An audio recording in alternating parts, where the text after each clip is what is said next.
Hello everybody, welcome back to my YouTube channel. This is Dr. Neha. In today's video, we are going to learn about literary criticism. This video is going to be exclusively useful for NTA NET Re-NET examination 2026, September 2026 and December 2026 both. And secondly, it will be useful for UPPSC GDC students because we are going to get a very deep depth idea of the major terms, major ideas, major concepts in order to promote their subjective learning.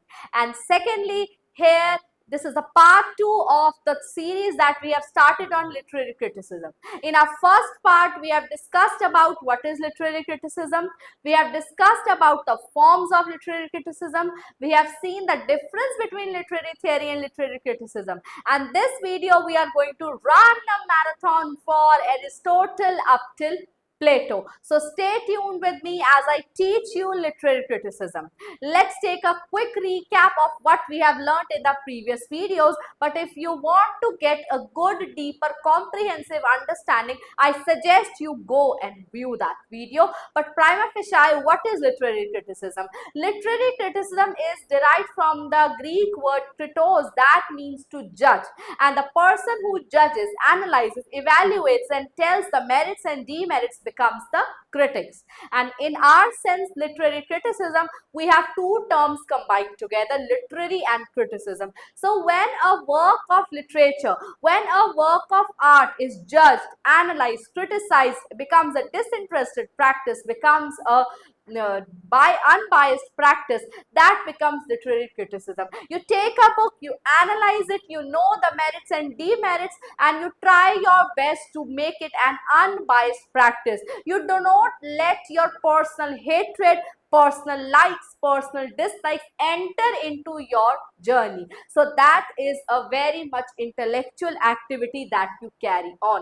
Criticism as a term is known for the negative connotations of it, but we must abstain from that because it's a literary practice. And this is one of those topics that is very scoring, very conceptual. Only handful of writers are there, handful of works are there, so questions are naturally repeated. And literary criticism and literary theory are both of them are very scoring. So stay tuned with me as I start with the list of authors that we will cover in this video. We tried our best कि YouTube पर हम एक live video लेकर के आए, but because of some network issues हम उसे पूरा नहीं कर पाए, प्लेटो तक कर पाए. तो ये उसका रिकॉर्डेड वर्जन है जिसमें आपको सारे राइटर्स की लिस्ट मिल जाएगी, सारे वर्क्स की, सारे टेक्स्ट की. So this is the list. In this video, we will be covering Plato, Aristotle, Horace, Longinus, Sidney, Dryden, Dr. Samuel Johnson, Wordsworth and Coleridge. And other one are Shelley, Keats, Arnold and Eliot. से literary criticism की literary history को पढ़ने के लिए आप history की तरह भी पढ़ सकते हैं, क्योंकि इन राइटर्स को मैंने क्रोनोलॉजिकली अलाइन ही किया है, जिस एज से वो बिलोंग करते हैं. रोमांटिक से है तो उसे रोमांटिक के प्लेस पर रखा, विक्टोरियन पे है तो विक्टोरियन पर रखा, मॉडर्न पे है तो मॉडर्न पे रखा. ये एक तरीका है लिटरेरी क्रिटिसिज्म को पढ़ने का कि आप साथ साथ ऑथर पढ़ें, as an author, as a poet, as a novelist, और साथ साथ ही आप एज अ क्रिटिक पढ़ें. लेकिन एक दूसरी अप्रोच क्या है कि आप फॉर्म्स ऑफ लिटरेरी क्रिटिसिज्म को समझें. आप ये समझे कि लेजिस्लेटिव क्रिटिसिज्म किसने लिखा है, साइकोलॉजिकल क्रिटिसिज्म किसने लिखा है, इवैल्यूएटिव किसने लिखा है, डिस्क्रिप्टिव किसने लिखा है, या फिर एस्थेटिक किसने लिखा है, लिबरल किसने लिखा है, रोमांटिक किसने लिखा है. तो ये कुछ फॉर्म्स होती है. लेकिन अगर आप एक डीप अंडरस्टैंडिंग रखते हैं इन राइटर्स और इन वर्क्स और इन टर्म्स की, तो आप इन फॉर्म्स को बहुत अच्छे से समझ सकते हैं. आप फर्स्ट पार्ट को जरूर व्यू कीजिएगा एक डीपर अंडरस्टैंडिंग गेन करने के लिए. ये वीडियो हमारी विननेट सीरीज का पार्ट होगी, टारगेट करेगी दिसंबर नेट को, लेकिन रिवीजन के लिए सर्व करेगी यूपीपीएससी जीडीसी और एनटीए नेट री-नेट एग्जामिनेशन को. तो आइए स्टार्ट करते हैं अपने फर्स्ट ऑथर Plato से. Plato was the first critic, but he is not known as father of criticism because he was more aligned towards criticizing it, criticizing literature, criticizing literary practices of poetry rather than telling us how to write better, how to perform better, how to reach that elevation and loftiness. Plato, the real name of Plato is Aristocles, and real name of Plato is Aristocles. Aristocles. And he is known as a moral philosopher. He is the disciple of Socrates. His major works are the Aeon, the Symposium, the Republic, and the Laws. And in the work Republic, only 2nd, 3rd, and 10th chapter deal with poetry, deal with literature. Other than that, it has scientific, democratic, and political undertones to it. And there is one more work that he has penned, that is Phaedrus, that is known for the beauty of nature that he talks about. So other than that, what is so much interesting about Plato is that rather than focusing on writing and writing better, he denounced poetry. He said that poetry is something that is thrice away from reality, thrice removed from reality, as he has said. He believes in the fact that first of all, the ideal thought emerges here. This is the first thought, and then we create the image of that thought. That is a second form of reality. And when a writer uses that first and second form of reality to create the third form of reality, that is why poetry, poetical, creative output, creative outlook is thrice removed from reality. He denounced poetry, he denounced mimesis, he denounced imitation, because he believes in the very fact that imitation distorts the real ideal form that is there. So Plato has given the concept of theory of forms. Reality exists only in the ideal form. This is where the reality exists.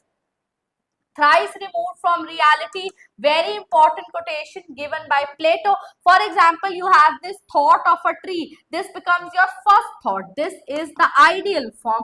This is the theory of form. And then you have the image, and then you know that this is tree, this is the second reality, and third reality is the reality created by the poet in his poetry, wherein he or she is imitating the ideal and the second reality. So poetry naturally is thrice removed from reality. He only favored poetry that is moral in nature, that has some moral. Either you pray to God, either you write songs of prayers, panegyric लिखिए, hymns लिखिए, लेकिन उन्होंने free form, liberal, tragic, comic poetry किसी चीज को भी favor नहीं किया है. He is a strict disciplinarian, but more not a creative one. He is not a creative persona or a critical persona. He is more of a technocrat, I should say. So Plato, हमारे को प्लेटो में उनके titles को याद रखना है. Aeon, Symposium, Republic, फेडोरस को याद रखना है. कॉन्सेप्ट है उनका थियरी ऑफ केव है, थियरी ऑफ फॉर्म है, आइडियल फॉर्म है, माइमेसिस है.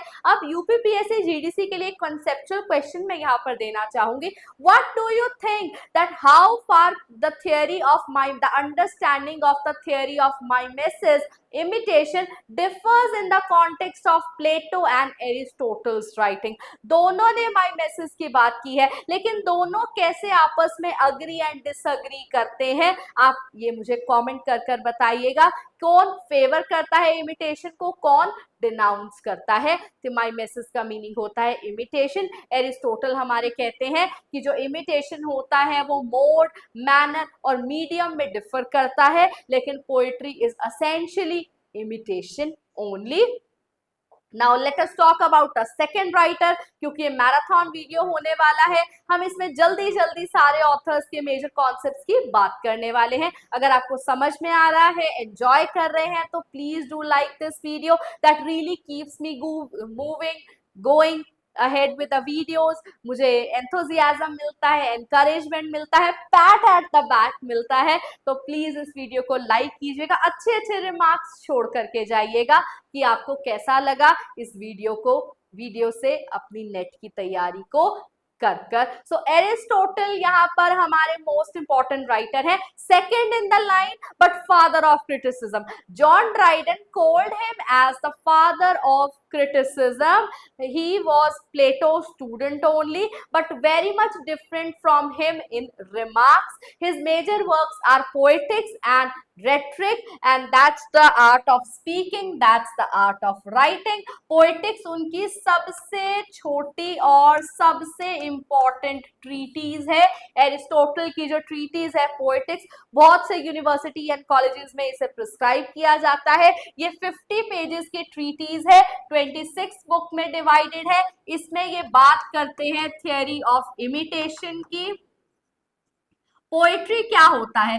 पोएट्री एक एक्ट ऑफ इमिटेशन होता है। आप इमिटेट करते हैं, आप रिप्रेजेंट करते हैं लाइफ को। तो अकॉर्डिंग टू एरिस्टोटल हमारा जो पोएट्री होता है, क्योंकि बेटा जो ये ग्रीक क्रिटिसिज्म है, जो ग्रीक राइटिंग्स है, जो लिटरेचर की ओरिजिन है, लिटरेचर की जो ग्रोथ है, वो पोएट्री से ही स्टार्ट होती है। पोएट्री ही जो मेजर जॉनरा है लिटरेचर का, मोड ऑफ एक्सप्रेशन है, वो पोएट्री ही है। तो इसीलिए ट्रेजेडी के लिए, कॉमेडी के लिए, एपिक के लिए मोड जो यूज किया जाता था वो पोएटिकल, रिदमिकल, एपिकल ही यूज किया जाता था। सो हमारा जो पोएटिक्स है वो इमिटेशन की बात करता है। एरिस्टोटल कहते हैं ऑब्जेक्ट ऑफ इमिटेशन होता है, मीडियम ऑफ इमिटेशन होता है, मैनर ऑफ इमिटेशन होता है। अपने बिगिनिंग के चैप्टर्स में ही ये बता देते हैं ऑब्जेक्ट ऑफ इमिटेशन। पोइट्स के लिए ऑब्जेक्ट ऑफ इमिटेशन क्या है? सामने रखा ऑब्जेक्ट क्या है? या तो वो ऑब्जेक्ट होगा मैन इन एक्शन होता है,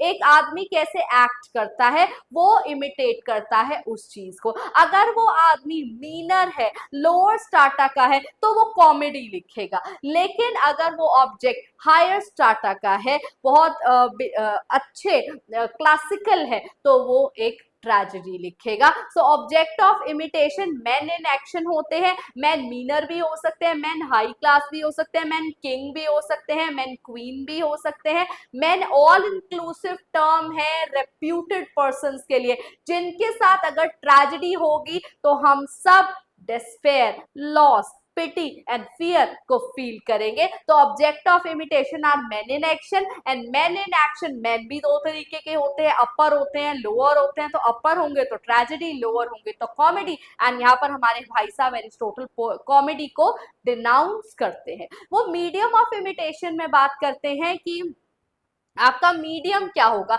आप किस तरीके से उसको एक्सप्रेस कर रहे हैं। फ्लूट जो बजाता है, म्यूजिशियन फ्लूट को यूज करता है, पेंटर पेंट को यूज करता है। ऐसे ही जो राइटर होता है वो वर्ड्स का मीडियम यूज करता है कन्वे करने के लिए actions of the men of higher strata of. यहाँ पर मनी वाइज हायर नहीं कह रहे हैं, क्योंकि जब एक इंसान के साथ जो एक्चुअल ट्रेजेडी हमें कब महसूस होती है, जब रिवर्सल ऑफ फॉर्चून हो जाता है, जब एक इंसान रिच टू पुअर हो जाता है, जब उसके साथ हम पिटी एंड फियर एसोसिएट कर पाते हैं, तो यहाँ पर उसकी बात हो रही है। मैनर ऑफ इमिटेशन क्या है? या तो वो पोएट्री लिखेगा, या कॉमेडी लिखेगा, ट्रेजेडी लिखेगा। अब एरिस्टोटल क्योंकि एक क्लासिकल राइटर है, वो फेवर करते हैं क्लासिकल यूनिटीज को फेवर करते हैं, 3 यूनिटीज को फेवर करते हैं, वो ट्रेजेडी को फेवर करते हैं, एपिक को फेवर करते हैं, और कॉमेडी और ट्रेजेडी और कॉमेडी के मिक्सचर को कंप्लीटली डिनाउंस करते हैं। जिन स्टूडेंट्स ने इस ट्रीटीज को पढ़ा है वो मेरे साथ कनेक्ट कर पा रहे होंगे, समझ पा रहे होंगे। उनकी जो फेमस ट्रीटीज की डिबेट है वो ट्रेजेडी वर्सेस कॉमेडी की है। वो कॉमेडी को फेवर नहीं करते हैं, वो ट्रेजेडी को इतना फेवर करते हैं कि रिमेनिंग सारे चैप्टर ट्रेजेडी के फीचर्स, ट्रेजेडी क्या है, ट्रेजेडी के एलिमेंट्स क्या है, ट्रेजेडी का प्लॉट कैसा हो, कैरेक्टर कैसा हो, उस पर ही बात करते हैं। तो ट्रेजेडी उनके लिए क्या है, इसे भी मैंने डिफाइन किया है। Tragedy according to him, tragedy tragedy is an imitation of action that is serious and complete, is of certain magnitude and length। तो एरिस्टोटल की जो डेफिनेशन है पोएट्री की, ट्रेजेडी है, और ट्रेजेडी उनके लिए एक इमिटेशन है, एक्शन है, उन मेन का इमिटेशन है जो कि serious and complete of certain length and magnitude. तो वो ट्रेजेडी को फेवर करते हैं, मानते हैं एक ट्रेजिक वर्क्स के, वो सोफोक्लीज के प्ले को फेवर करते थे। सोफोक्लीज का प्ले जनरली नहीं पढ़ा जाता है, बट अकॉर्डिंग टू हिम सोफोक्लीज के प्ले में कुछ ऐसी बातें थी, कुछ ऐसे ट्रेजिक एलिमेंट्स हैं जिसे हम सब अलाइन कर सकते हैं, यूनिवर्सल है, और यूनिवर्सल होने के साथ साथ वो पिटी एंड फियर इवोक करते हैं हमारे अंदर। तो एक वर्क जब आपको मूव करता है, एलिवेट करता है, आपके भी आंख में आंसू आते हैं, तो अकॉर्डिंग टू एरिस्टोटल वो एक थम्स अप वर्क होता है। तो उनके लिए ट्रेजेडी के 6 मेन एलिमेंट्स होते हैं, plot, character, thought, diction, song and spectacle. अब इनके लिए plot is the most important element. He thinks that plot is the soul of tragedy, ये उन्होंने अपने वर्क में कहा है। He thinks that there should be no sub plots and in the concept of plot only that he introduced the 3 unities, 3 classical unities, unities of time, place and action. Unity of time, एक play 24 hours के with in complete हो जाना चाहिए, आप connect बना सके। एक 3 months आगे कहानी जा रही है तो आपकी लैक ऑफ अवेयरनेस हो जाएगी, वो उसमें आप कॉमेडी ऐड कर रहे हैं, वो एक सॉर्ट ऑफ कॉमिक एलिमेंट हो जाएगा कि आप 3 मंथ्स आगे कहानी लेकर के जा रहे हैं। So a play should end in 24 hours. Unity of action, no sub plot should be there, only one single plot should be there, राजा रानी और राजा रानी मिले और खत्म कहानी। तो इस तरीके से एक सिंगुलर लाइन प्लॉट होना चाहिए, बाकी आसपास के कैरेक्टर्स नहीं होने चाहिए, उनके सब प्लॉट्स, उनके सब प्लॉट इंपॉर्टेंट नहीं होने चाहिए। तो unity of time, unity of place. अब यूनिटी ऑफ प्लेस की वो क्या कहते हैं, कहानी एक ही जगह पर प्लेस होनी चाहिए। एरिस्टोटल एक क्लासिकल राइटर है, उन्हें फेवर करते थे जॉन ड्राइडन। जॉन ड्राइडन अपने प्ले ऑल फॉर लव और एंटनी एंड क्लियोपैट्रा में उन्होंने 3 यूनिटीज को फॉलो किया है, unity of time, place and action. लेकिन हमारे जो मास्टर राइटर हैं विलियम शेक्सपियर, वो एरिस्टोटल की 3 यूनिटीज को स्पेयर कर देते हैं, फॉलो नहीं करते हैं। यूनिटी ऑफ एक्शन को फॉलो करते हैं लेकिन सब प्लॉट का भी यूज करते हैं। वो मानते हैं, सैमुअल जॉनसन भी डिफेंड करते हैं प्रीफेस टू शेक्सपियर में, शेक्सपियर को ये कहते हुए कि अगर वो यूनिटी ऑफ एक्शन को फॉलो कर रहे हैं, unity of time and place को फॉलो नहीं भी कर रहे हैं, तो भी वो एक यूनिफाइड यूनिवर्सल स्टोरी आपको दे पा रहे हैं। क्योंकि जो थिएटर में पर्सन बैठा है वो अवेयर है कि वो थिएटर में है, वो जानता है कि जो उसके सामने परफॉर्म कर रहे हैं वो प्लेयर्स है, वो जानता है कि जो सामने उसके परफॉर्म किया जा रहा है वो थियोरेटिकल ड्रामा है, players are players, actors and actors, वो मेंटल अवेयरनेस होती है। शेक्सपियर के प्ले में 3 मंथ्स का टाइम लैप्स आता है, जब बसैनियो 3 मंथ्स का टाइम लेकर के शाइलॉक का जो लोन है रिटर्न करने की बात करता है। यूनिटी ऑफ टाइम क्रॉस हो गया है।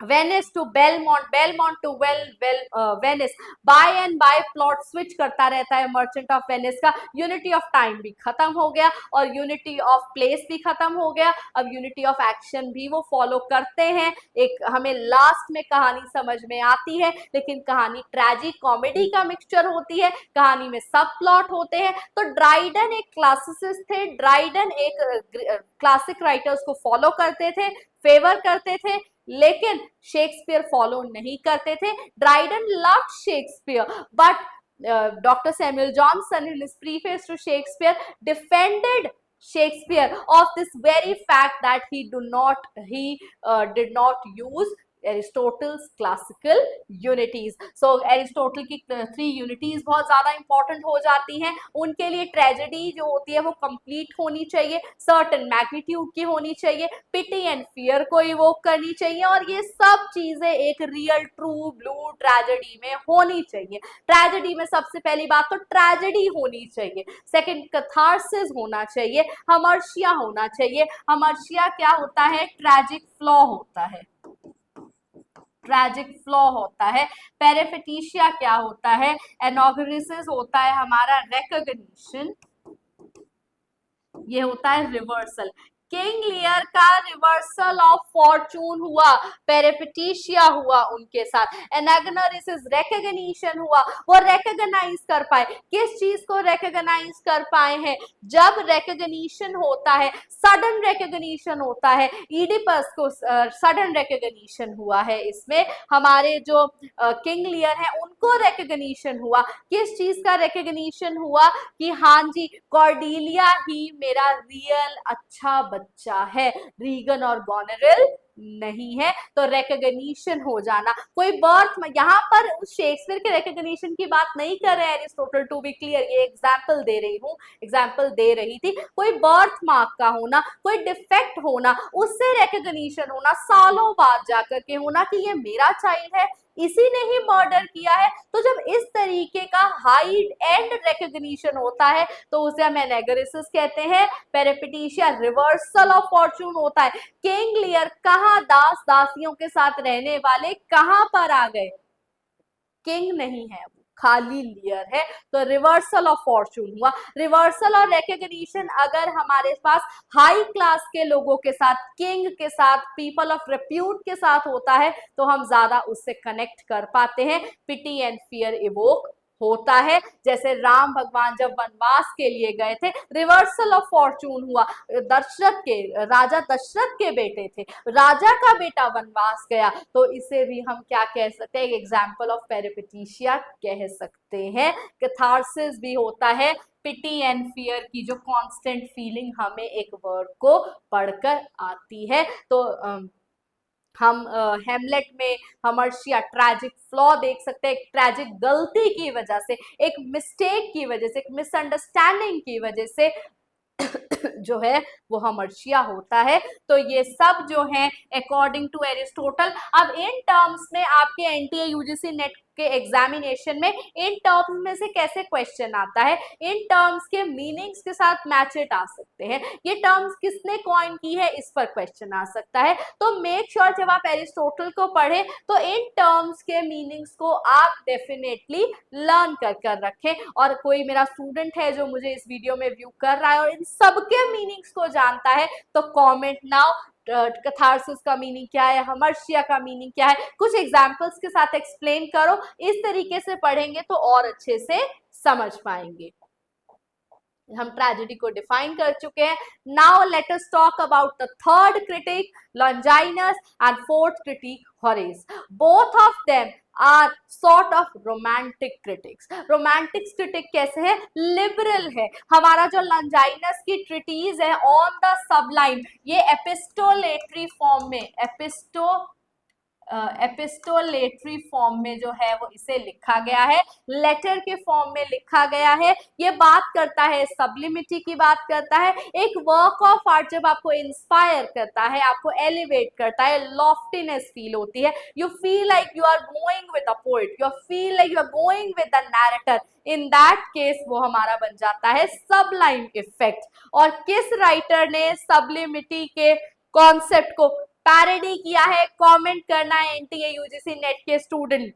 लॉन्जाइनस ने सब्लिमिटी के कॉन्सेप्ट को फेवर किया है, लेकिन एक राइटर ने सब्लिमिटी के कॉन्सेप्ट को पैरोडी किया है। आप मुझे बताएंगे वो कौन से राइटर हैं? इसी वर्क में वो बताते हैं ट्रू एंड फॉल्स सबलाइम क्या होता है, साथ साथ जो है वो डिफाइन कर देते हैं। और वो 5 वेज टू अचीव सब्लिमिटी भी बताते हैं, कैसे एक ऐसा वर्क लिखें कि आप सब्लिमिटी अचीव कर पाए।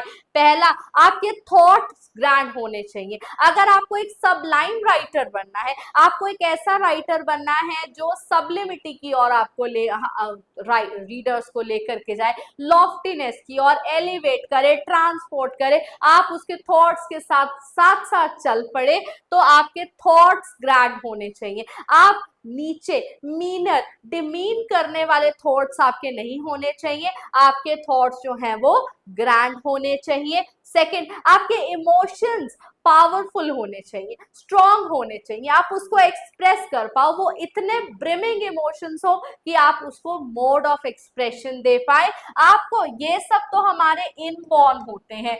अगर एक पोएट है तो उसमें ये इनबॉर्न क्वालिटी होती है, इनबॉर्न सोर्सेज होते हैं, जिसमें ग्रैंडर ऑफ थॉट आ जाता है, स्ट्रॉन्ग इमोशंस आ जाता है, where as noble diction, figures of speech and dignified composition अगर आप प्रैक्टिस करते हैं तो ये प्रैक्टिस से अचीव किए जा सकते हैं। ये एक्वायर्ड सोर्सेज ऑफ सब्लिमिटी होते हैं। लॉन्जाइनस में इसके अलावा आपको कुछ भी नहीं पढ़ना है। अब 5 सोर्सेज ऑफ सब्लिमिटी का स्क्रीनशॉट ले लीजिएगा।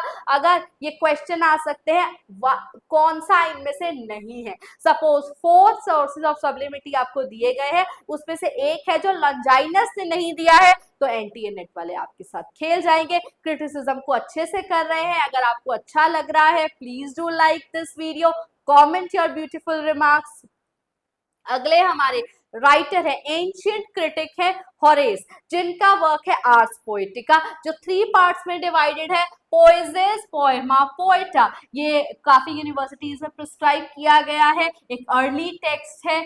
सो poesis is art of creating, art of making poetry. Poem is all about how a poem should be, and poeta is how a poet should be. The aim of poem, the aim of poet, and the making and the creation. Horace का hours poetica इन 3 sections में divided है. लॉन्जाइनस के on the सबलाइन को हम liberal और aesthetic criticism का part मानते हैं, जिसमें वो बताते हैं सब्लिमिटी क्या है. इस वर्क ने लेटर रोमांटिक क्रिटिक्स को बहुत ज्यादा इंस्पायर करा है, क्योंकि वो grandeur of thought, strong emotions, natural beauty, childhood, beauty of nature, beauty of human kind पे बहुत ज्यादा रिलाय करते हैं. तो on the सबलाइन, ways to achieving sublimity, when the solitary reaper is singing the song and the narrator is going forward, he is swayed, he is moved by that song. Even when he is relaxing in at his residence, he is able to recall that song, and when he is able to recall that song, when he is able to replay that song, this is a sort of elevation, this is a sort of loftiness, this is a sort of transportation that sublimity is all about. It is the readers, the effect poetry has on the readers. जब आप reader response की बात करते हैं तो सब्लिमिटी उसका एक part होती है. इस तरीके से यूपीपीएससी जीडीसी के स्टूडेंट्स, आपको इंटरटेक्चुअलिटी को समझना है. सब्लिमिटी का इफेक्ट राइटर पर नहीं, सब्लिमिटी का इफेक्ट रीडर पर आपको डालना है.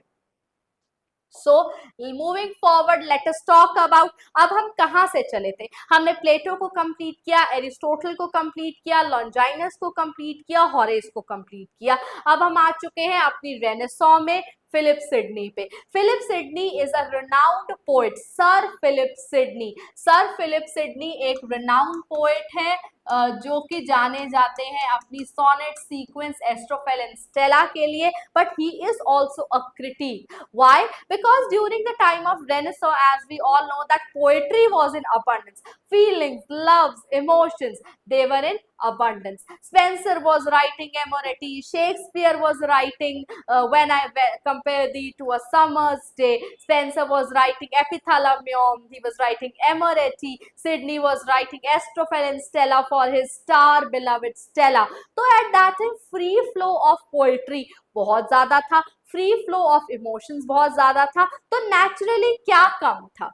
क्लासिसिज्म कम था. Naturally classical respect, classical revival, classical dependence बहुत ज्यादा कम था, because free flow of emotions चल रहा था. तो पोएट्री में कुछ भी, कैसा भी जो आपका इनर डीप एक्सप्रेशन है, आप एक्सप्रेस कर रहे थे. तो स्टीफन गुसॉन जो एक क्रिटिक है, उन्होंने कहा कि पोएट्स कौन है?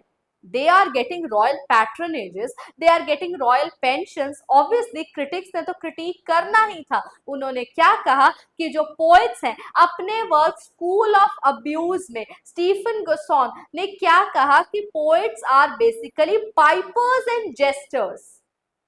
अब देखिए, सिडनी क्रिटिक नहीं थे, लेकिन जब उन्होंने इस वर्क को पढ़ा, स्कूल ऑफ अब्यूज को पढ़ा, नेचुरली एज अ पोएट उनकी क्रिटिक एबिलिटी स्टार्ट हुई। उन्होंने बताया कि उन्होंने अपना वर्क लिखा, प्रोसेइक वर्क डिफेंस ऑफ पोएजी, जो 1580 में लिखा गया है, क्रोनोलॉजिकली, क्रोनोलॉजी अलर्ट 1580 में लिखा गया है, 1595 में पब्लिश हुआ है। ये defence of poesy Philip Sidney ने लिखा है, डिफेंस ऑफ पोएट्री शेले ने लिखा है। उन्होंने इस वर्क में बहुत ही सिंपल तरीके से गुस्सो को रिप्लाई किया है, क्योंकि गुस्सो प्लेटो को फेवर करते थे, सिडनी प्लेटो को पढ़ रहे थे, प्लेटो पोएट्री को डिनाउंस करते थे। तो ये एक तरीके से आंसर है क्लासिकल रिलायंस ऑफ क्रिटिसिज्म पे, ये एक आंसर है। समझ पा रहे हो? लाइक कीजिए इस वीडियो को ताकि हमें भी थोड़ा सा मोटिवेशन मिले कि मैम ऐसे ही कराते रहिए। कमेंट कीजिए अपने beautiful remarks, I would love to hear from you people. तो उन्होंने डिफाइन किया, poet is a maker, poetry teaches and delights, और पोएट्री एक मोड ऑफ एजुकेशन भी होता है। तो इन दैट सेंस अब देखिए, शेले ने रिप्लाई किया थॉमस लव पीकॉक को, सर फिलिप सिड ने रिप्लाई किया स्टीफन गोसॉन को। स्टीफन गोसॉन ने वर्क लिखा school of abuse, where as Thomas Love Peacock ने वर्क लिखा है द 4 एजेस ऑफ पोएट्री। इस तरीके से आपको अंडरस्टैंडिंग रखनी है, जीडीसी के एग्जाम में भी आपको ये अंडरस्टैंडिंग रखनी है, ताकि आप इंटर रिलेशंस बना सके। लिटरेरी क्रिटिसिज्म को एक थ्योरी की, एक स्टोरी की तरह हम पढ़ रहे हैं। एरिस्टोटल जो है वो लेजिस्लेटिव क्रिटिसिज्म के पार्ट है, प्लेटो लेजिस्लेटिव क्रिटिसिज्म के पार्ट है, हॉरेस कहीं ना कहीं लेजिस्लेटिव क्रिटिसिज्म के पार्ट है, और लॉन्जाइनस हमारे एस्थेटिक में आ जाते हैं, वॉल्टर पेटर हमारे एस्थेटिक में आ जाते हैं, फिलिप सिडनी हमारे एस्थेटिक में आ जाते हैं। क्योंकि पोएट्री की बात करते हैं ये नेचर से जोड़कर, पोएट्री को, पोएट को एक अच्छा स्टेटस देते हैं। शेली कहते हैं poetry is the unacknowledged legislators of the world. They are writing, एक डिस्क्रिप्टिव क्रिटिसिज्म भी हो सकता है, ये एक इवैल्यूएटिव क्रिटिसिज्म तो नहीं है, डिस्क्रिप्टिव क्रिटिसिज्म हो सकता है, एस्थेटिक क्रिटिसिज्म का पार्ट हो सकता है, लिबरल क्रिटिसिज्म का पार्ट हो सकता है। अगर इस तरीके से आप अंडरस्टैंडिंग रखेंगे तो ये सबसे स्कोरिंग टॉपिक हो जाता है। आप ध्यान से देखिएगा, स्टीफन गोसॉन को रिप्लाई किया है सर फिलिप सिडनी ने, जैसे letter in romantic age Shelley ने रिप्लाई किया था थॉमस लव पीकॉक को। Just wait, let us carry on with the discussion. So next is Dryden. हम सिडनी के बाद डायरेक्टली ड्राइडन पर आ जाते हैं। Yes, in between there are other critics also. अगर हम देखें तो पोप भी एक क्रिटिक है, हम ड्राइडन और पोप से पहले देखें तो बेन जॉनसन भी एक क्रिटिक है।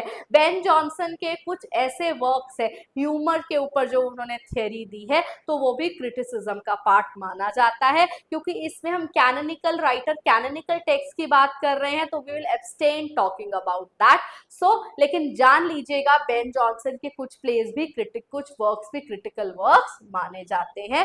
तो जॉन ड्राइडन हमारे सबसे इंपॉर्टेंट क्रिटिक है, वो एक पोएट लॉरिएट है, एक हिस्टीरियोग्राफर है। उनका जो मेन इंपॉर्टेंट क्रिटिकल वर्क है, यस इसके अलावा और भी है, जो डायलॉग बेस्ड वर्क है, that is an essay on dramatic poesy. अब क्या हुआ था, poetical drama, drama as a genre shut down कर दिया गया था। कौन से ईयर में, कौन सी वॉर में, कौन सी वॉर का रिजल्ट था कि theatres were closed, and why theatres were closed, and this is an example of descriptive criticism, because Dryden is trying his best to bring back the long lost respect to drama. Drama में ऐसा क्या हुआ था, कब हुआ था कि drama को ही बैन कर दिया गया, थिएटर्स को ही क्लोज कर दिया गया। तो इस चीज को आपको जरूर पढ़ना है। सोशल, पॉलिटिकल, हिस्टोरिकल बैकग्राउंड के अलावा आप लिटरेचर को नहीं समझ सकते हैं। अगर आपको ये अंडरस्टैंडिंग है तो वर्क की अंडरस्टैंडिंग आपकी बहुत लेयर्स तक जाती है। तो जॉन ड्राइडन एक बहुत इंपॉर्टेंट राइटर है, वो शेक्सपियर को फेवर करते थे। जॉन ड्राइडन का जो वर्क है N essay on dramatic Poaceae, इस वर्क में डायलॉग फॉर्म में वो बता रहे हैं चार दोस्त हैं, फोर फ्रेंड्स हैं, Eugenius, Crites, Lisideius and Neander. All of them have different understanding of drama. Eugenius modern को फेवर करता है, क्रिटिक्स एंशियंट ड्रामेटिक्स को फेवर करता है, निएंडर एंशियंट एंड मॉडर्न दोनों को फेवर करता है, और लिसिडियस की अपनी कहानी है, वो फ्रेंच ड्रामेटिक्स को फेवर करता है। तो इस तरीके से ये डायलॉग फॉर्म में इस ऐसे को लिखा गया है।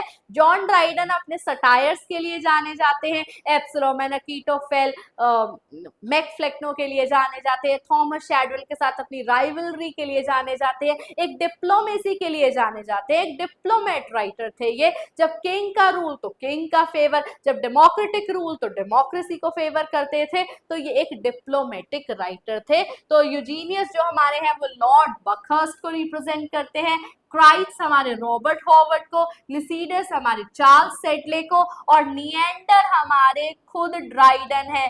ये PYQ है, ये फोर इंपॉर्टेंट कैरेक्टर्स हैं जो कि हमारे डायलॉग फॉर्म में इस प्रोजेइक ऐसे को जॉन ड्राइडन ने लिखा है। ये लिटरेरी क्रिटिसिज्म का पार्ट है जो डिफेंड करता है ड्रामा को, जो रिजल्ट करता है निएंडर की ओवरविनिंग कॉन्वर्सेशन को कि both ancient and modern critics are, modern dramatist are good, are reliable. और इसी वर्क में ही उन्होंने मोस्ट इंपॉर्टेंट अपना रिमार्क दिया है, Shakespeare has the largest and most comprehensive soul. Dryden said, I admire Jonson but I love Shakespeare. What did he say? I admire Johnson, but I love Shakespeare. Shakespeare has the largest and most comprehensive soul. उनके other critical works कौन से हैं? Preface to Annus Mirabilis, Defense on an Essay on Dramatic Poesy, Discourse Concerning Satire. ये भी important है क्योंकि Dryden restoration age से belong करते हैं। ड्राइडन सटायर्स के लिए जाने जाते हैं, मैकफ्लेक्नो, एप्सिलॉन एंड अकीटोफेल, और वो अपनी डिप्लोमेटिक राइटिंग्स के लिए जाने जाते हैं। कैनोनिकल राइटर हैं इंग्लिश लिटरेचर के, लेकिन लिटरेरी क्रिटिसिज्म में इनका योगदान N essay on dramatic Poaceae का है। निएंडर का कैरेक्टर उन्हें ही रिप्रेजेंट करता है जो एंशिएंट को भी फेवर करता है, मॉडर्न को भी फेवर करता है। नेक्स्ट मूविंग फॉरवर्ड, ड्राइडन के ही कंटेम्प्रेरी है doctor Samuel Johnson. He is a very very very renowned personality. He is known for his two critical works, Lives of the Poets, preface to Shakespeare. Of course, he has written other works also. His 9 years long, 9 साल लगा करके उन्होंने अपनी dictionary लिखी। Man of repute थे, सब डरते थे। किससे डरते थे? पोप से डरते थे, जॉनसन से डरते थे, ड्राइडन से डरते थे, क्योंकि अपने टाइम के ये सटायरिस्ट भी हैं। लेकिन डॉक्टर सैमुअल जॉनसन जो है वो पीरियोडिकल जर्नल्स भी लिखते थे। उनके पीरियोडिकल जर्नल्स है, रैम्बलर है, जिसमें वो सोसाइटी की बैड प्रैक्टिसेस को क्रिटिसाइज करते थे। तो अगर आप डॉक्टर सैमुअल जॉनसन के लेंस में आ जाते हैं तो क्या पता वो आपको भी क्रिटिसाइज कर दे। तो सब लोग उनसे बहुत डरते थे। जो भी कोई लिखना चाहता था या लिखता था तो समझते थे कि डॉक्टर सैमुअल जॉनसन ने अगर उस पर कमेंट कर दिया तो वो डीफेम ही हो जाएंगे। तो लाइव्स ऑफ द पोएट उनका अपना वर्क नहीं था। It was a proposed work written by some scholars, by a group of scholars who approached Dr. Samuel Johnson कि हमारे इस वर्क को प्रीफेज ऐड कर दीजिए।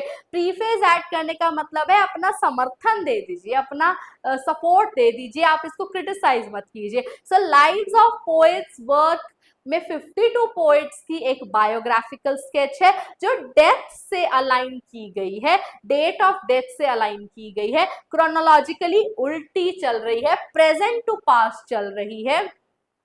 तो यहाँ पर this work is known for very very important detail. ये PYQ है, पेपर में आज भी आ सकता है कि मेटाफिजिकल टर्म जो है उन्होंने लाइफ ऑफ काउले सेक्शन में दिया है। जब वो मेटाफिजिकल पोएट्स को एनालाइज करते हैं, बायोग्राफिकल स्केच देते हैं, तो लाइफ ऑफ काउले में मेटाफिजिकल टर्म उन्होंने कोट की है। तो Johnson is the one who came up with this term. metaphysical.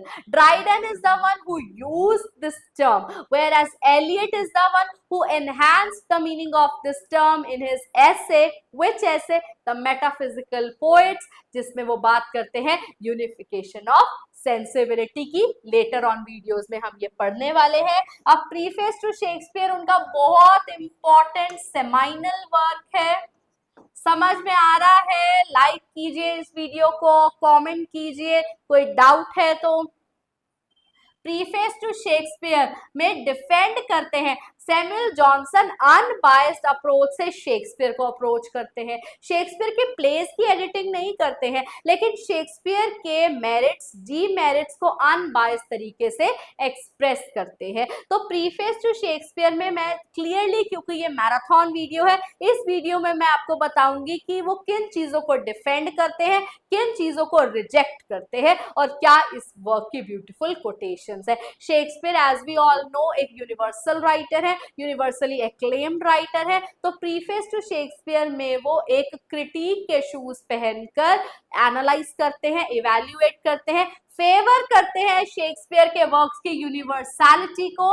Even the works that are written back in 16th and 17th century we are reading today. We are reading Hamlet, we are reading A Midsummer Night's Dream, we are reading A Merchant of Venice. So that is basically the universal aspect of his writings that we are able to associate even today with the writings of William Shakespeare. So universal approach है, उनके characters को favour करते हैं, उनकी linguistic creativity को favour करते हैं, उनकी unity of time, unity of action को यूज करने की टेक्निक को, कि आप एक तरफ बेलमोंट है, एक तरफ आप वेनिस में जा रहे हैं, आपके इतने सारे सब प्लॉट्स हैं, Hermia, Helena, Lysander, Demetrius, Theseus, Hippolyta, इतनी कहानियां पैरेलल चल रही हैं, लेकिन still there is this unity of action. वो ट्रेजेडी एंड कॉमेडी के जो पैरेलल यूज है उसे भी फेवर करते हैं. डॉक्टर सैमुअल जॉनसन कहने को एक क्लासिकल राइटर, क्लासिसिज्म को फेवर करते थे, नियो क्लासिकल राइटर है, बट स्टिल वो मानते हैं कि अगर एरिस्टोटल की 3 यूनिटीज को फॉलो नहीं किया तो it's okay, because the audience that is sitting there right in front of you, वो जानते हैं कि ये यूट्यूब वीडियो है, वो जानते हैं कि ये रिकॉर्डेड वीडियो है, वो जानते हैं कि ये मैराथन वीडियो है, वो जानते हैं कि इस वीडियो को लाइक भी करना है, शेयर भी करना है, कमेंट भी करना है. तो ऑडियंस जो वहां पर बैठी है वो मूव हो रही है, लेकिन by the back of the mind they are aware that they are sitting in the theatre only and the person who is performing there is an actor और अ प्लेयर ओनली. तो unity of action से जब last में सब all's well that ends well हो रहा है, तो आपको क्या प्रॉब्लम है? तो शेक्सपियर इस चीज को डिफेंड करते हैं, एंटी क्लासिकल एस्पेक्ट जो शेक्सपियर के हैं उन्हें डिफेंड करते हैं. अब हमारे डॉक्टर सैमुअल जॉनसन रिजेक्ट किए बिना तो रहेंगे नहीं. वो शेक्सपियर की किन चीजों को रिजेक्ट करते हैं? वो रिजेक्ट करते हैं शेक्सपियर के रिडल्स को, क्वेबल्स को, पोएटिक जस्टिस को. कहते हैं कि सैक्रिफाइस कर देता है शेक्सपियर वर्चू कन्वीनियंस के लिए, अपनी कन्वीनियंस के लिए, प्ले को ड्रामेटिक इफेक्ट देने के लिए वर्चू को ही रिजेक्ट कर देता है. वर्चू को, मोरालिटी को, आपके जो गुण होते हैं उन्हें अपनी कन्वीनियंस के लिए वो ड्रॉप कर देता है. हमारे जॉनसन रिजेक्ट करते हैं शेक्सपियर के सब प्लॉट को. शेक्सपियर ज्यादा मॉरल पर्पस की बात नहीं करते हैं. अब ये इंपॉर्टेंट कोटेशन है, क्या पता इस बार के एग्जामिनेशन में पूछी जा सके. A quibble was to him the fatal Cleopatra. Antony and Cleopatra की लव स्टोरी में जैसे क्लियोपैट्रा की वजह से ही एंटनी की लाइफ में इतने अप्स एंड डाउन्स आए थे, वैसे क्विबल की वजह से ही शेक्सपियर की रेपुटेशन डाउन जाती है. उनकी चॉइस ऑफ वर्ड्स अच्छे हैं, लेकिन चॉइस ऑफ एक्सप्रेशन है, जो क्विबल्स है, जो रिडल्स है, वो थोड़ा सा कंफ्यूज कर जाते हैं. तो शेक्सपियर यहाँ पर, डॉक्टर सैमुअल जॉनसन यहाँ पर एक बैलेंस्ड अप्रोच लेकर आए हैं towards the works of William Shakespeare. अब ये इंपॉर्टेंट कोटेशंस है. यूपीपीएससी जीडीसी के स्टूडेंट्स स्क्रीनशॉट ले लीजिए, क्योंकि आपके आंसर को वैलिडेशन मिलेगा अगर आप कोटेशन यूज करोगे. आगे आने वाली वीडियोस में आपको वर्क्स को कैसे अच्छे से कोट करना है, वर्क्स को कैसे साइट करना है, कोटेशंस को कैसे यूज करना है, हैंड राइटिंग पर कैसे ध्यान देना है। अगर आप चाहते हो कि इस पर एक सेपरेट वीडियो बनाया जाए कि जो एग्जामिनर के सामने शीट आए वो कितनी ब्यूटीफुल शीट आए, तो अगर हम first impression is the last impression की बात पर अगर आप एक वीडियो चाहते हैं तो कमेंट नाउ, ध्यान से सुन लो। आपको पढ़ाऊंगी कैसे आपकी answer sheet, subjective answer sheet beautiful बन सकती है। तो ये जो इंपॉर्टेंट कोटेशंस है ये वैलिडेट कर सकती हैं आपके आंसर को। Just wait, let me catch some water, बहुत देर हो गई है ये पढ़ाते हुए, हाइड्रेशन बहुत जरूरी है।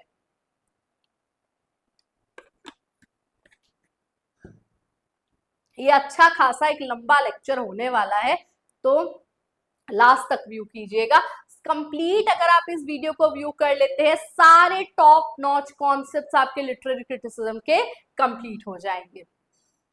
Shakespeare is above all writers, at least above all modern writers, the poet of nature, poet of nature, poet of human nature, humans के merits, demerits, गुण अवगुण सब कुछ हमें शेक्सपियर में देखने को मिल जाता है। Nothing can please many and please long, but just representations of general nature।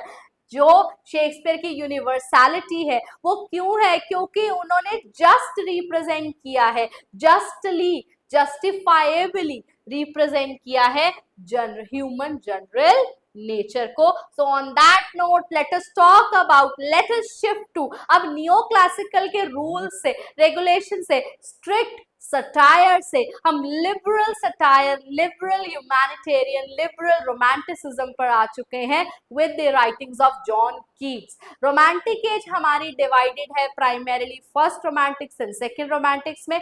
हमारी रोमांटिक एज स्टार्ट होती है लिरिकल बैलेड से। लिरिकल बैलेड्स में कितनी पोम थी, कमेंट नाउ, कितनी वर्ड्सवर्थ ने लिखी, कितनी कॉलरिज ने लिखी, कमेंट नाउ, एक रिवीजन सेशन कर लेते हैं। तो कीट्स का एक कॉन्सेप्ट है, इंपॉर्टेंट कॉन्सेप्ट है, सी पोप भी एक क्रिटिक है, N essay on criticism, N essay on man. चाहे वो पोइटिकल वर्क्स है लेकिन वो क्रिटिकल वर्क्स हैं, मैं उन्हें इंक्लूड कर सकती थी, लेकिन यहाँ पर टारगेट हमारा कैनोनिकल राइटर्स है। तो कीट्स का जो कॉन्सेप्ट है वो है नेगेटिव कैपेबिलिटी का, ईगोइस्टिकल सबलाइम का, मैंशन ऑफ मेनी अपार्टमेंट्स का एंड कमेलियन पोएट्स का। तो ये 4 कॉन्सेप्ट, जॉन कीट्स की लाइफ तो बहुत छोटी थी, ही डाइड रियली सून, बहुत ही यंग एज में उनकी डेथ हो गई थी, लेकिन फिर भी वो एक कैनोनिकल राइटर है because of his writings, because of the odes, ode to nightingale, ode to Grecian urn जो उन्होंने लिखी है। लेकिन कीट्स की जो सारी लिटरेरी टर्म्स है, क्रिटिकल टर्म्स पे, इस पे ओवर एंड ओवर क्वेश्चन आ ही जाता है। कीट्स का जो वर्क है कि ये जो सब टर्म्स है ये हमें लेटर्स में ही मिलती है, लेटर्स के थ्रू ही मिलती है। नेगेटिव कैपेबिलिटी का जो कॉन्सेप्ट है उसमें वो क्या कहते हैं, negative capability that is when man is capable of being in uncertainties, mysteries, doubts without reaching after fact and reason. You are happy as you are. You are in uncertainties, you are in mysteries, you are in doubts. अगर इस position पर भी इंसान अपना काम अच्छे से कर पा रहा है तो लेट इट बी, आपको रीजन और लॉजिक के पीछे भागने की नीड नहीं है। इगोइस्टिकल सबलाइम का कॉन्सेप्ट वो वर्ड्सवर्थ को टारगेट करते हुए लिखते हैं, क्या कहते हैं, एक जो self praising, self convinced poet होता है वो इगोइस्टिकल सबलाइम होता है। उसे फर्क नहीं पड़ता कि सामने वाला उसे कैसे क्रिटिसाइज कर रहा है, सामने नीड ऑफ द आवर क्या है, वो अपनी ही धुन में चलता है, अपने ही बनाए हुए कोर कॉन्सेप्ट्स, कोर कॉन्टेक्स्ट में चलता है। सेल्फ कन्विंस्ड, सेल्फ सेंटर्ड जो राइटर होता है वो इगोइस्टिकल सबलाइम होता है। मैं सब जानता हूं, जो मैं कह रहा हूं वो सब ठीक है। Mention of many apartment is all about poets mind. Poet का जो माइंड होता है वो एक अपार्टमेंट, एक मैंशन होता है जिसमें बहुत सारे फ्लोर्स होते हैं, वो सब फ्लोर्स को इक्वली बैलेंस कर कर पोएट्री लिखता है। अब कमेलियन पोएट कौन होता है, शेक्सपियर एक कमेलियन राइटर है। कमेलियन क्या होता है, जो जैसे ब्राउन ट्री के ट्रंक पर बैठेगा तो ब्राउन हो जाएगा, लीफ पर बैठेगा लिजर्ड वो ग्रीन हो जाएगा, तो कमेलियन होता है। तो कमेलियन पोएट कौन सा है, जो किसी भी शूज में खड़ा होगा तो वही रूप रंग ले लेगा। शेक्सपियर ने इयागो बनाया, शेक्सपियर ने ही लियर बनाया, शेक्सपियर ने ही कॉर्डिलिया को बनाया, तो ये क्या हुआ, कमेलियन पोएट। सो यहाँ पर ये 4 कॉन्सेप्ट ध्यान में देखिएगा, मैराथन वीडियो है, PYQ है, आ सकता है, नेगेटिव कैपेबिलिटी का कॉन्सेप्ट मैचेट में आ सकता है, इगोइस्टिक सबलाइम का कॉन्सेप्ट मैचेट में आ सकता है और आया हुआ है, तो ध्यान से सुन लीजिए। हमने अब तक Plato, Aristotle, Sidney, Horace, Longinus, Keats, Dryden, Johnson, सबको कवर कर लिया है इस मैराथन वीडियो में। अब now let us talk about Wordsworth and Coleridge. बस थोड़े से ही राइटर्स रह गए हैं, stay tuned with me till the last, क्योंकि इसमें सब कुछ कवर किया जा रहा है। वो हमने अपनी प्रीवियस वीडियो में लिटरेरी क्रिटिसिज्म क्या होता है, किसे कहते हैं, एनालाइज कर रहे हैं। अब जरूरी नहीं कि कीट्स के सामने कोई बुक है तो उसे वो एनालाइज कर रहे हैं। जैसे सिडनी के आगे स्टीफन गुसॉ की बुक थी, राइटर था, आर्टिकल था, टेक्स्ट था, उसके बेसिस पर उन्होंने क्रिटिसाइज किया है, तो वो जजमेंट है, एनालिटिकल जजमेंट है। जो स्टीफन गुसॉ ने क्रिटिसिज्म किया है वो नेगेटिव क्रिटिसिज्म किया है, बायस्ड क्रिटिसिज्म किया है, क्योंकि वो पूरी बात की महत्वता को समझते हुए क्रिटिसाइज कर रहे हैं। पोएट्स को पाइपर्स एंड जेस्टर्स कह रहे हैं। अब वर्ड्सवर्थ एंड कॉलरिज से हमारा स्टार्ट हो जाता है रोमांटिक क्रिटिसिज्म। वॉल्टर पेटर भी रोमांटिक क्रिटिसिज्म के पार्ट हैं। रोमांटिक क्रिटिसिज्म को हम बेटा एस्थेटिक क्रिटिसिज्म भी कहते हैं। इसमें हमारी जेन ऑस्टन भी आ जाती हैं, जेन ऑस्टन भी इसी का पार्ट है, उन्होंने भी क्रिटिकल ट्रीटीज दी है about novel. So Wordsworth, Coleridge and शेले। Wordsworth and Coleridge की जो जॉइंट पब्लिकेशन है लिरिकल बैलेड्स आया। लिरिकल बैलेड्स क्योंकि एंटाई क्लासिकल था, रस्टिक फॉर्म ऑफ लाइफ पर था, कॉमन मैन पर था, कॉमन लाइफ पर था, कॉमन लैंग्वेज में था। लेकिन अब तक तो नियो क्लासिकल एज चल रही थी, स्ट्रिक्टली नया classics, new classicism, classic writers को फॉलो कर रहे थे, क्लासिकल यूनिटीज को फॉलो कर रहे थे, ड्राइडन, पोप, हाइटन्ड स्टाइल, कंटेंट चाहे जैसा भी हो। लेकिन वर्ड्सवर्थ ने जब अपनी पोएट्री लिखी, the Prelude, Recluse, Excursion, the Solitary Reaper, Daffodils, Coleridge ने लिखा the Rime of Ancient Mariner, Christabel, Kubla Khan, judgement तो आनी ही थी। और वो जजमेंट क्या आई, एंटी क्लासिकल राइटर्स हैं, ये नॉलेजेबल नहीं है। लिरिकल बैलेट्स जो रस्टिक्स बोलते हैं, बैले, स्ट्रीट बैले परफॉर्म किया जाता है, तो कहां कॉमनैलिटी पर आ गए हैं। अब तक तो हम high, elite, mock, heroic, epic की बात कर रहे थे, और यहां पर हम कहां डीप डाउन आ गए हैं, बेस पर आ गए हैं। तो वर्ड्सवर्थ एंड कॉलरिज का जो जॉइंट मैनिफेस्टो है, ये हेराल्ड करता है रोमांटिक एज को। प्रीफेस कौन सी एज में आया है, कॉमेंट नाउ। लिरिकल बैलेट्स कब आया है, कॉमेंट नाउ। ये एक आपको लर्न करना बहुत जरूरी हो जाता है।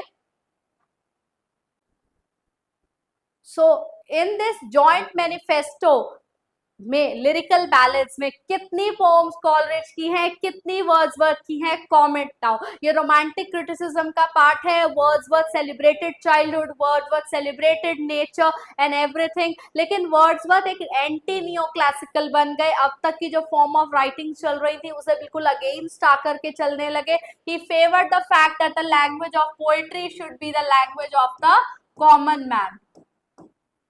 Poet is a man addressing men. He believed in the very fact जो gaudiness, ये PYQ है, जो gaudiness and in phraseology जो many modern 18th century writers use कर रहे थे, वो एक gaudiness है, वो एक fake show है, लैंग्वेज का। लेकिन जो असेंशियली पोएट्री की राइटिंग है, जो असेंशियली पोएट्री है, it's like a man speaking to man. Poetry is a spontaneous overflow of powerful emotions recollected in tranquillity. Poetry is the breath and finer spirit of all knowledge. तो Wordsworth को बहुत criticism मिला। The language of poetry should be the language of prose, and the language of poetry and prose is both the same language. Metrical, rhythmical, कोई फर्क नहीं पड़ता है। Language common man की होनी चाहिए, रस्टिक होनी चाहिए, लिरिकल होनी चाहिए, रिदमिक होनी चाहिए। तो इस चीज पर कॉलरेज भी इवन वर्ड्सवर्थ से डिसएग्री करने लगे। कॉलरेज ने अपने वर्क बायोग्राफिया लिटरेरिया, जो कि जीडीसी में प्रिस्क्राइब्ड है, बायोग्राफिया लिटरेरिया में उन्होंने कहा कि the language of poetry, there ought to be a difference between the language of poetry and language of prose, में डिफरेंस होना चाहिए। उन्होंने प्राइमरी इमेजिनेशन की बात करी 13-14 चैप्टर में, सेकेंडरी इमेजिनेशन की बात करी है, फैंसी की बात की है कि प्रोज की लैंग्वेज में पोएट्री जैसे फिगर्स ऑफ स्पीच आप नहीं यूज कर सकते हो।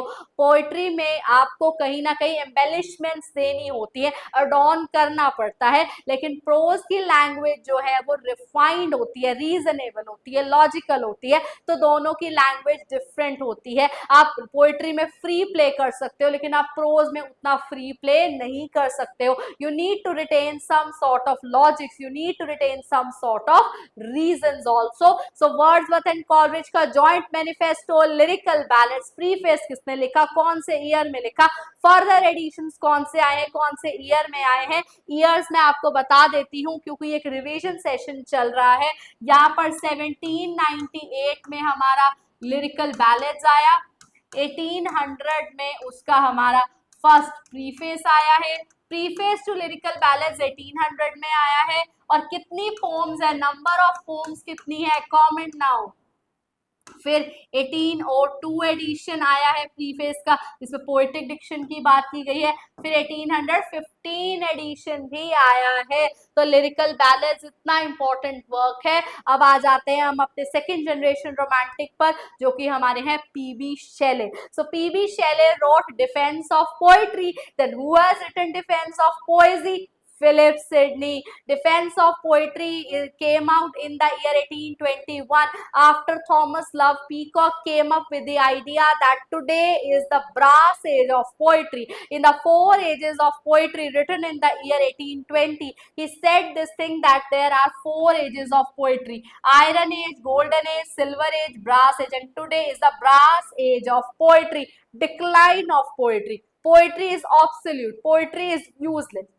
Whereas Shelley answers him in a very blunt way, says that poetry has some legislative duties. Poetry is responsible, poetry is responsive, and he says that poets are the unacknowledged legislators of the world. Are you enjoying this marathon video? Please do like this video, share this video. Now let us jump forward to Matthew Arnold, very important literary figure of literary criticism. He is a poet, he is an essayist and a critic, whose 2 main important essays are very important, rather 3. Culture and Anarchy, the function of criticism at present time. If you want to know all about criticism, all about critics, the role of a critic, the duties of a critic, who is a true critic, then you must read The Function of Criticism at Present Time by Matthew Arnold, whereas The Function of Criticism has been written by T.S. Eliot. Function of Criticism at Present Time is written by Matthew Arnold. So Matthew Arnold's essay Culture and Anarchy, in it he defines culture as study of perfection, and that is marked by sweetness and light. Light means intellectual ability. And third, anarchy is the prevalent mood of England, all thanks to the Industrial Revolution. So barbarians, Philistino, populace, 3 तरीके की classes present थी उस वक्त के England में. Barbarians, elite class, the distributors, जो सारा benefit लेते हैं. Philistines are hard workers. They are the middle class. Populace is the masses, the hard workers, the poor laborers who are working 16 hours a day. with their all blood and sweat, the masses. तो culture यहाँ पर बनता है, but कौन कहता है culture is ordinary? Comment now. This is a seminal ऐसे जो later on culture and anarchy का ये ऐसे पहले कॉर्नहिल मैगजीन में पब्लिश किया गया था. Later on culture and anarchy अपने आप में एक बुक की तरह आई है जिसमें प्राइमरी इनके सारे एसेज इंक्लूडेड हैं. अब यहाँ पर जो उनका सबसे इंपॉर्टेंट कंट्रीब्यूशन है लिटरेरी क्रिटिसिज्म में, that has to be the touchstone method. Touchstone method उन्होंने दिया है अपने essay the study of poetry में. द स्टडी ऑफ पोएट्री में वो टचस्टोन मेथड बताते हैं. टचस्टोन मेथड एक कंपैरेटिव मेथड है जिसमें क्या कहते हैं, इन कुछ राइटर्स के, कौन कौन से राइटर्स हैं हमारे, होमर, डांते, शेक्सपियर, मिल्टन, ऐसे कुछ राइटर्स के आप जो पोएटिकल लाइन्स हैं उन्हें आप लर्न कर लीजिए और यूज कीजिए कंपेयर करने में दूसरे राइटर्स को. अगर वो इस तरीके की बात को इस तरीके से कन्वे कर पा रहे हैं तो वो एक अच्छे राइटर हैं. अदरवाइज ऐसे राइटर्स जैसे चौसर है, ड्राइडन है, पोप है, शेले है, भाई इनमें हाई सीरियसनेस जैसी कोई बात नहीं है. Touchstone method is primarily the comparative method wherein the lines, the passages, the quotes of these classical writers will be used and learned and retained in order to know the actual relevance of the present day writers. But this method was criticized and therefore not used.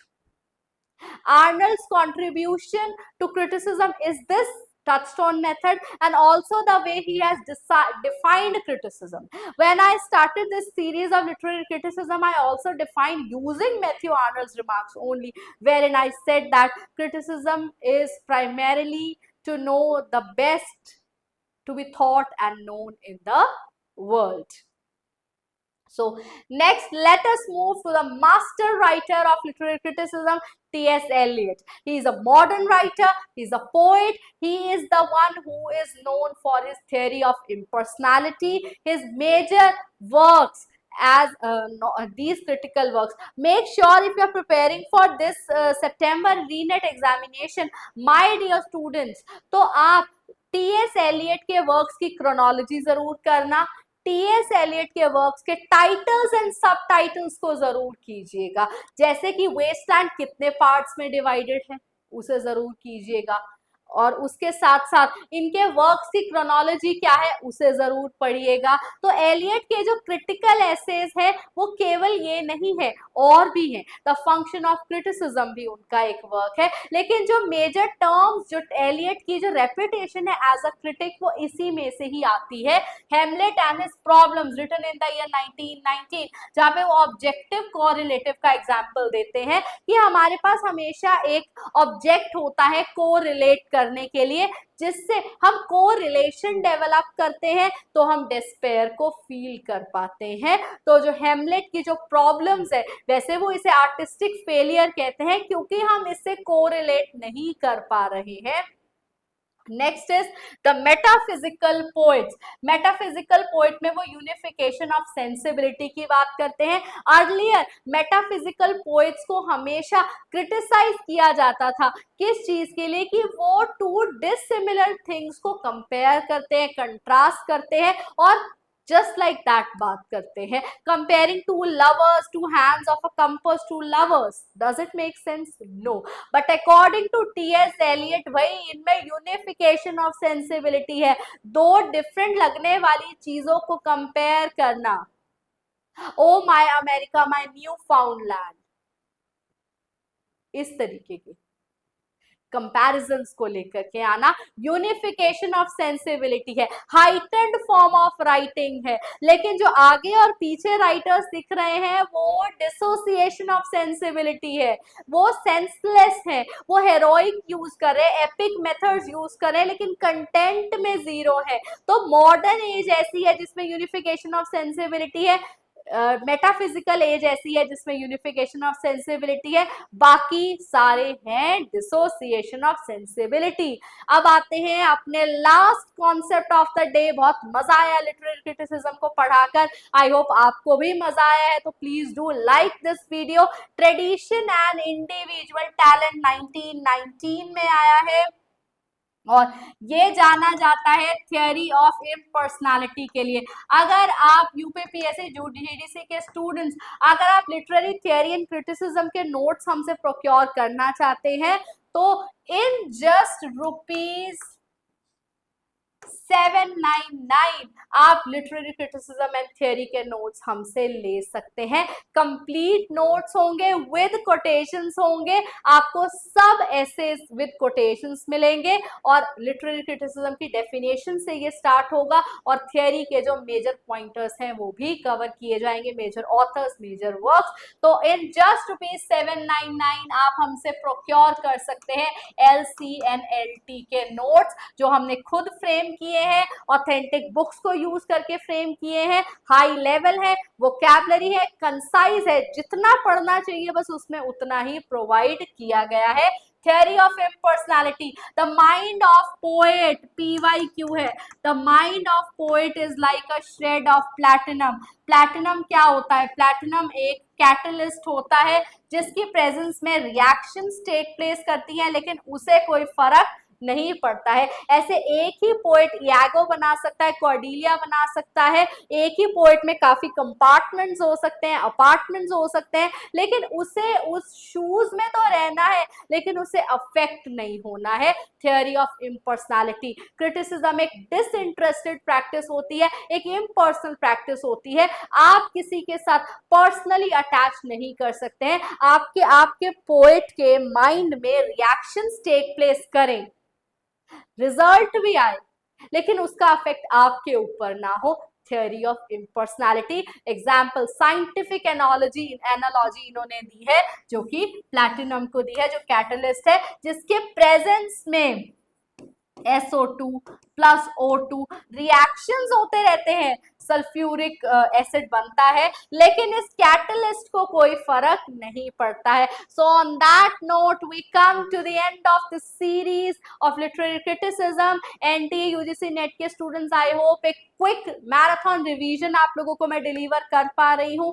Please do like this video. GDC के students, अगर आप हमसे notes purchase करना चाहते हैं, course लेना चाहते हैं या इवैल्यूएशन कराना चाहते हैं तो आप हमें इस नंबर पर कांटेक्ट कर सकते हैं।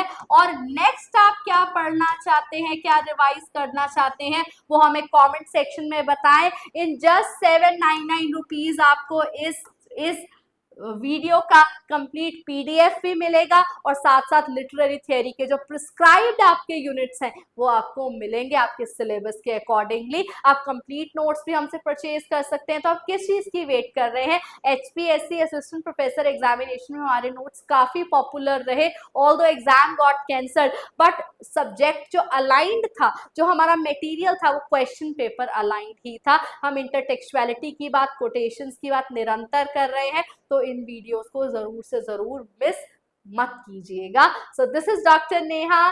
Do like this video, share this video with your friends. Have a nice day.